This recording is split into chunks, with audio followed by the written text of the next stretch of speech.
ये उनकी खींच है। जिस प्रकार से वो कह रहे हैं मेरे सैंडल और शूज़ गिनती कर लें, इसका मतलब है अपराधी हैं। जो अपराधी होता है वही इस प्रकार दाएँ बाएँ की बात करता है, चिढ़कर बात करता है। सीबीआई अपना काम करेगी और मुझे लगता है ये लोकतंत्र में सबसे बड़ा अपराध है कि जिसको अपराधों को ख़त्म करने के लिए चुना जाता है वो खुद अपराध में लिप्त हो जाता है। और पार्लियामेंट्री होने के अलावा लोकतंत्र की हत्या ही नहीं की है उन्होंने। इस प्रकार से मर्यादाएं उनको भी पार करने का वो काम कर रही हैं। लगातार कमेटी के सामने गई थी, वहाँ भी व्यवहार उनका इसी प्रकार का था। मुझे लगता है कि ये टीएमसी की जितनी भी सरकार एमपी एमएलए सभी का रवैया यही है कि लूटो खाओ और आंख दिखाओ, और वही काम वो कर रहे हैं। मुझे लगता है कि सीबीआई पर केस गया है और जांच होगी और गुनहगार को सज़ा मिलेगी। सर कैसे देखते हैं इसको? अच्छा है, वो जो भी रिपोर्ट दी उन्होंने देंगे, जो दस्तावेज उन्होंने देंगे, प्रूफ उन्होंने देंगे। एथिक्स कमेटी के पास भी प्रूफ हैं सारे के सारे। स्पीकर के बाद में जाएगा, स्पीकर साहब अपना अगला कदम उठाएंगे। जो भी जायज़ होगा कानूनन जो बनता होगा सारे उठाए जाएंगे। हमारा तो प्रधानमंत्री ओबीसी का है और सबसे ज़्यादा सांसद हमारे हैं। ये कहना और जाति और धर्म में बांटना, मुझे लगता है कि हमारे ये पूर्वज जो हैं जिन्होंने एक जातिविहीन सपना देखा था उस पर कुठारघात है।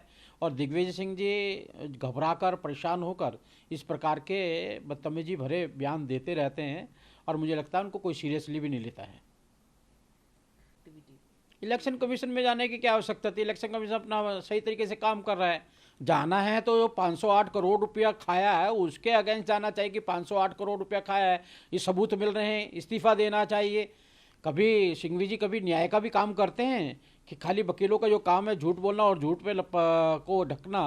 आज गुनाहगार साफ साफ जाहिर हो चुका है और जिसने पैसा दिया है उसने भी बोल दिया है। उसके बाद कौन सा प्रूफ चाहिए, कौन सा सबूत चाहिए उनको? मुझे लगता है गुमराह करने के अलावा और ये कुछ नहीं है। गुनाहगार को सज़ा मिलेगी। मुझे लगता है कि उनको गिरफ्तार भी करना चाहिए और उनको तत्काल प्रभाव से उनको हटाना भी चाहिए। इस्तीफे की इंतजार नहीं करना, हटा देना चाहिए। ऐसा बाहियात आदमी जिसको विधानसभा के अंदर जनसंख्या नियंत्रण जो मुख्यमंत्री रहा, अनेकों ने जनसंख्या नियंत्रण के कार्यक्रम किए होंगे और इस प्रकार व्यवहार करना, इसका मतलब वो पागल हो गए हैं। और पागल होने इसीलिए पागल हो गए हैं कि वो प्रधानमंत्री का सपना देख रहे थे।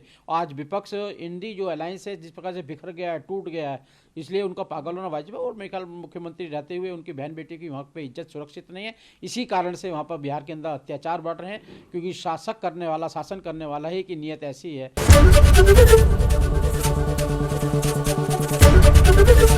एबीपी गंगा, खबर आपकी, जुबान आपकी।